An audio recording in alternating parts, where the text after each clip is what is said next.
Sometimes when we take them out and we start to play with control of the arm, you need to be really careful and make sure you don't get controlled this way, because it leads to a lot of problems, or it can. I'll show you what I'm talking about. Let's say that I took them out here with this opponent, and once I took them out, I immediately began to work at turning him and sliding in here.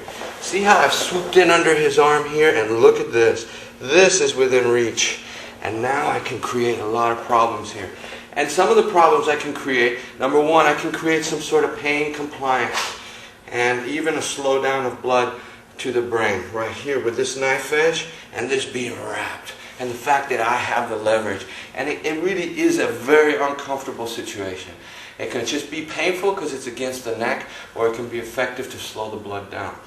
Without this in here, still very effective control, especially for striking game. Okay, but very effective control here. Don't want to let it get this far. Okay, if it does get this far, I teach my guys to start pushing with the palm and try to get that before it's really set in. Okay, just one option. You see it coming, don't let it get set in, and this is one of the best ways right away. Prevention. The other thing is, if I do get this in, I have good control here on the neck. I can bring him straight back for back control. I just roll. Notice how I'm locking and hooking, and now I've got his back. And because of this control, I can begin to play whatever game I need here in regards to trying to get the submission. But I have his back in a very simple way because I controlled his arm. Okay? One other thing, clearly, it will lead to arm bars.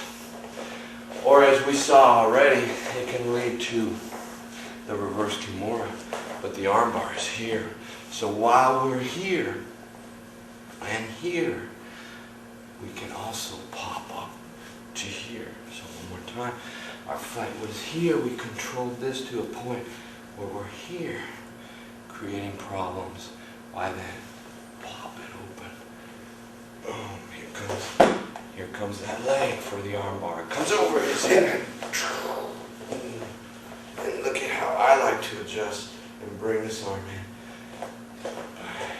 Finalize here. Show what you do if he tries to get up. If he tries to get up, very good. Sometimes, let's go ahead and lock your arms together. Yeah, sometimes the guys will try to rock so that they can then get up and start stacking me. Okay, very valid defense. Let's go back down for a second. So, if I want to prevent the rocking, what I'll do is I'll flare my knee, turn your face a little bit, I'll flare my knees open to make it difficult for him to get his momentum to rock. Go ahead and try.